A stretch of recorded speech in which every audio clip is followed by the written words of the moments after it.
Hello my dear दोस्तों, कैसे हो आप सब। आई होप आप लोग बहुत ही अच्छे से होंगे। क्या आप अभी भी प्रैक्टिकल सम्स का, कॉस्टिंग एंड टैक्सेशन का वेट कर रहे हैं? क्या आप अभी भी प्रैक्टिकल सम्स का इंतजार कर रहे हैं? तो दोस्तों इंतजार नहीं कीजिए, जाइए हमारे प्लेलिस्ट में। हमने यानी कि आपके सर ने काफ़ी बेहतरीन तरीके से हर एक चैप्टर का प्लेलिस्ट बना के रख दिया है। चाहे वो कॉस्टिंग का हो, चाहे वो टैक्सेशन का हो, चाहे वो कॉस्टिंग से कॉस्ट ऑफ मटेरियल्स का हो, चाहे वो कॉस्टिंग से मेथड ऑफ रेम्यूनरेशन का हो, चाहे वो टैक्सेशन से इनकम फ्रॉम हाउस प्रॉपर्टी का हो, चाहे वो टैक्सेशन से इनकम फ्रॉम कैपिटल गेन का हो, चाहे वो टैक्सेशन से इनकम फ्रॉम अदर सोर्सेज का हो, चाहे वो कॉस्टिंग एंड टैक्सेशन का एमसीक्यू का सजेशन का हो, चाहे वो कॉस्टिंग एंड टैक्सेशन का एसईक्यू का सजेशन का हो। तो जाइए हमारे प्लेलिस्ट में। हमने यानी कि आपके सर ने काफ़ी बेहतरीन तरीके से हर एक चैप्टर का प्लेलिस्ट बना के रख दिया है और काफ़ी बेहतरीन तरीके से हर एक चैप्टर को एक्सप्लेन किया है और काफ़ी बेहतरीन तरीके से हर एक चैप्टर को समझाया है। तो आप लोग मेरा प्लेलिस्ट में जाइएगा तो वो सारा वीडियो जो है आप लोग को मिल जाएगा। तो दोस्तों आज के क्लास में मैं आप सभी को इनकम फ्रॉम हाउस प्रॉपर्टी से 2023 में आया हुआ एक बहुत ही इंपॉर्टेंट सम्स कराने जा रहा हूं, जो कि आप लोग का बोर्ड का एग्जाम के लिए 2025 के लिए बहुत ही इंपॉर्टेंट है। तो दोस्तों स्टार्ट करने से पहले आप सभी से एक छोटा सा रिक्वेस्ट है, अगर अभी तक आपने हमारे वीडियो को लाइक नहीं किया है तो वीडियो को लाइक करके ज़्यादा से ज़्यादा अपने फ्रेंड सर्कल में शेयर कीजिएगा और चैनल पे नए हैं तो चैनल को सब्सक्राइब जरूर कीजिएगा, ताकि जब जब हम न्यू वीडियो अपलोड करें उसका नोटिफिकेशन जो है सबसे पहले आप तक पहुंच सके। तो चलिए दोस्तों without investing a time start करते हैं और क्वेश्चन पढ़ते हैं। तो ये है question number 7 income from house property का, जो कि 10 मार्क्स वाला एवरी ईयर आप लोग का एग्जाम में आता है। इनकम फ्रॉम हाउस प्रॉपर्टी से 2 क्वेश्चन आता है, एक 4 मार्क्स वाला सम्स रहता है और एक 10 मार्क्स वाला। टोटल 14 मार्क्स का सम्स आप लोग का एग्जाम में आता है। तो ये जो हम सम्स कराने जा रहे हैं ये 10 मार्क्स वाला है। तो देख लीजिए आप लोग। Mr. D. Mitra is the owner of 2 houses in Kolkata. Information relating to the 2 houses for the previous year 2021-2022 are as follows. First house let out for business, second house self-occupied. Municipal value gross first house rupees 3 lakh, second house rupees 2,50,000. Fair rent first house rupees 2,80,000, second house rupees 2,40,000.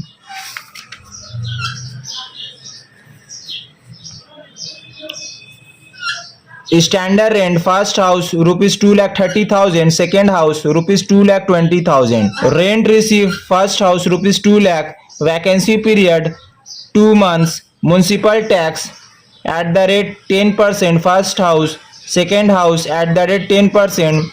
Interest on loan first house rupees 2,65,000 for construction purpose, rupees 45,000 second house for repair work. Compute income from house property of Mr. D. Mitra for the assessment year 2022-2023.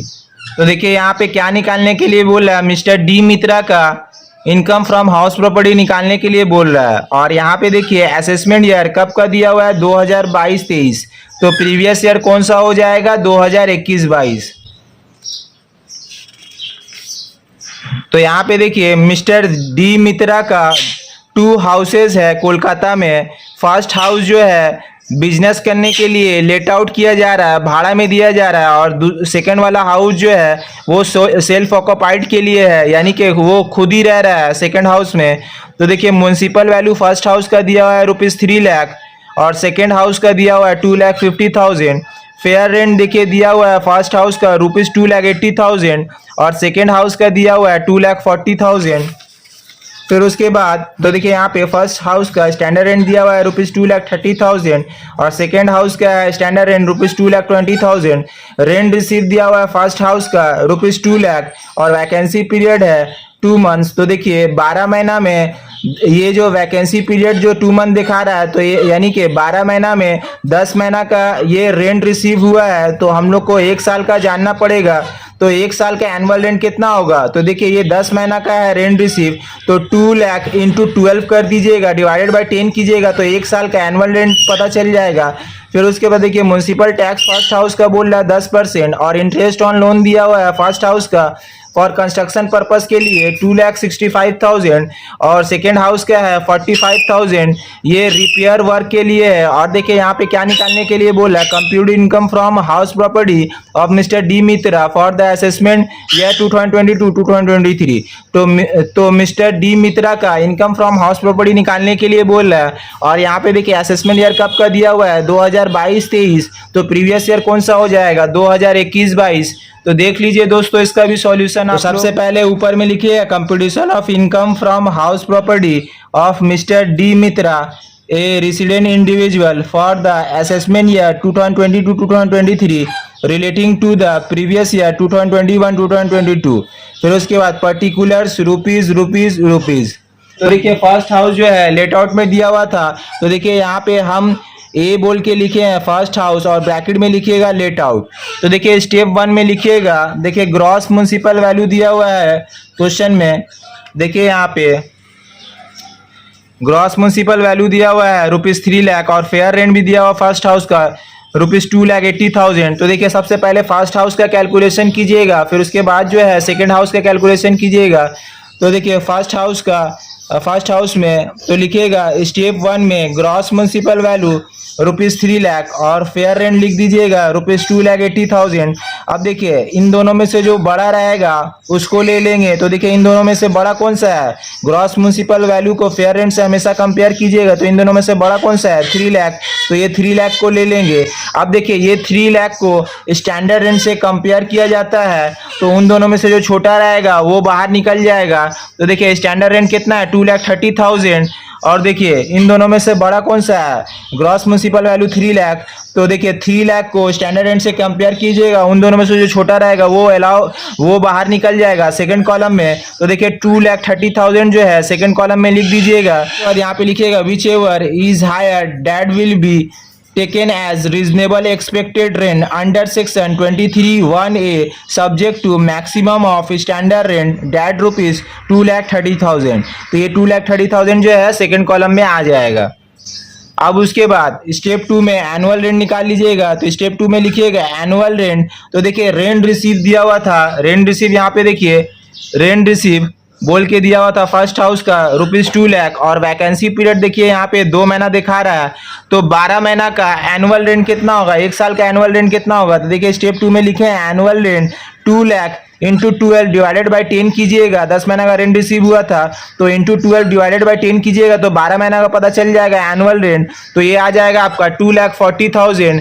अब देखिए step 3 में लिखिएगा higher of step 1 and step 2, तो इन दोनों में से जो बड़ा रहेगा वो बाहर निकल जाएगा। तो देखिए 2,30,000 फर्स्ट स्टेप में है, स्टेप 1 में है और 2,40,000 स्टेप 2 में है, तो इन दोनों में से बड़ा कौन सा है, ये है स्टेप 2 है, तो ये 2,40,000 जो है सेकंड कॉलम में लिख दीजिएगा। तो स्टेप 3 में आ जाएगा ये, तो लिखिएगा higher of step 1 and step 2 2,40,000। Step 4 में लिखिएगा less loss due to vacancy period. तो देखिए वैकेंसी पीरियड कितना दिया हुआ क्वेश्चन में, घर जो है खाली जो है कितना महीना है, घर खाली 2 मंथ। यहाँ पे देखिए फर्स्ट हाउस का वैकेंसी पीरियड दिखा रहा है 2 मंथ, तो 2 महीना जो है घर खाली था, तो ये जो है लॉस हो जाएगा। तो ये लिखिएगा less loss due to vacancy period. तो देखिए सबसे पहले हमको जानना पड़ेगा कि 1 महीना का रेंट कितना होता है।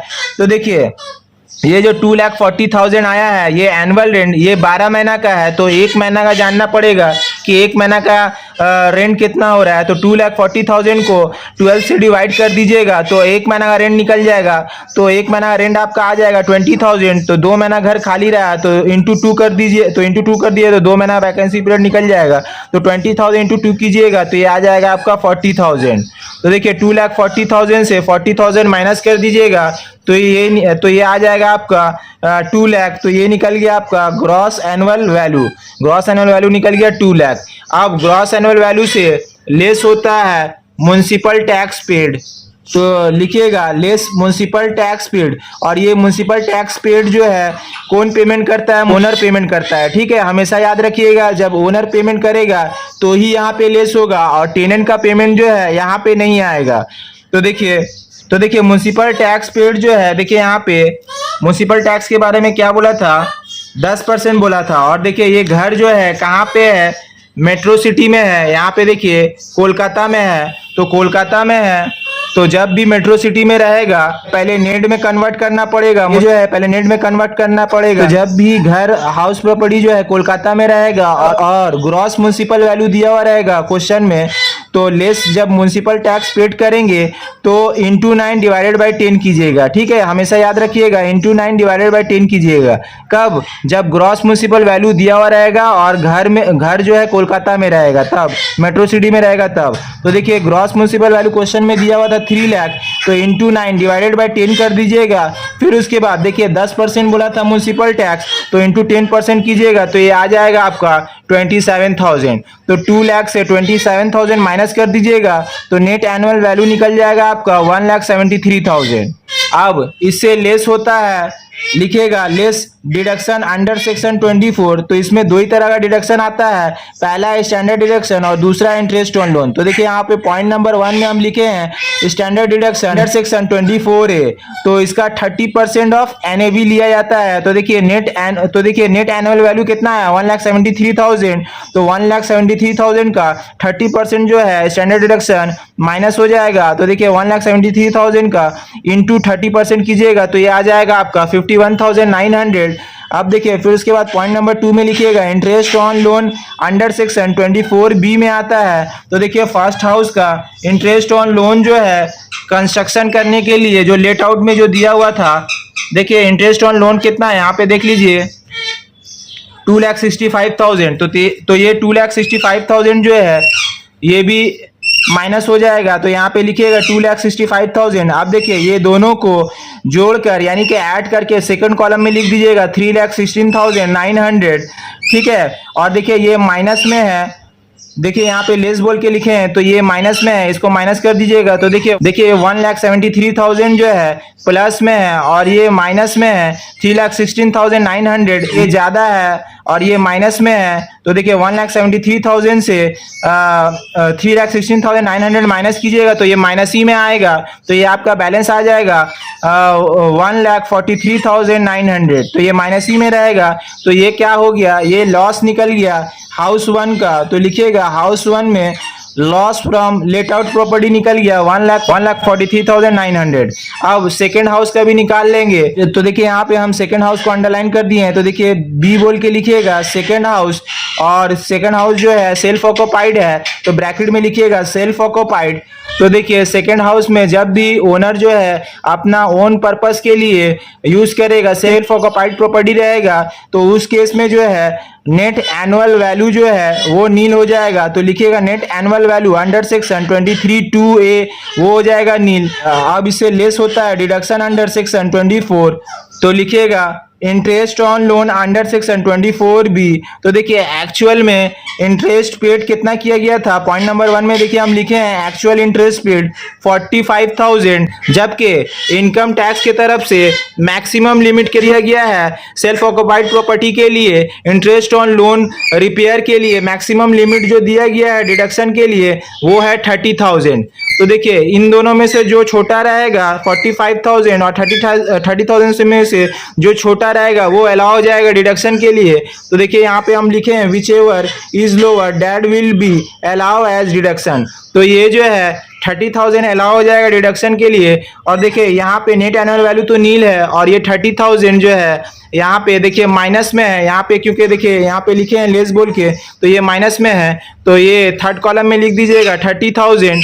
तो ये निकल गया आपका सेकेंड हाउस का income from self occupied property का इनकम निकल गया। तो ये माइनस में आ जाएगा 30,000।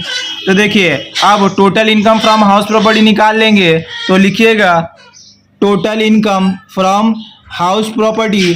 तो देखिए फर्स्ट हाउस का देखिए माइनस में था 1,43,900 और सेकेंड हाउस जो है सेल्फ ऑक्यूपाइड प्रॉपर्टी के लिए था। तो देखिए ये भी माइनस में है, -30,000। तो देखिए ये दोनों को जोड़ दीजिएगा तो माइनस माइनस क्या होता है, प्लस होता है। तो देखिए यहाँ पे 1,43,900 और 30,000 है। तो देखिए ये दोनों जो है, देखिए ये भी माइनस में है और ये भी माइनस में है 30,000। तो ये दोनों को जोड़ दीजिएगा तो माइनस माइनस क्या होता है, प्लस होता है। तो ये आपका आ जाएगा 1,73,900। तो ये निकल गया आपका total income from house property, आ गया आपका 1,73,900। तो ये हो गया सम्स कंप्लीट। तो उम्मीद है ये इनकम फ्रॉम हाउस प्रॉपर्टी का 2023 में आया हुआ सम्स आप सभी स्टूडेंट को बहुत ही अच्छे तरीके से समझ में आया होगा। तो दोस्तों एक बार फिर से बोल रहे हैं, इस वीडियो को लाइक करके ज़्यादा से ज़्यादा अपने फ्रेंड सर्कल में शेयर कीजिएगा और चैनल पे नए हैं तो चैनल को सब्सक्राइब जरूर कीजिएगा। तो आज के लिए दोस्तों इतना ही, फिर मिलेंगे नेक्स्ट वीडियो के साथ। Thank you so much.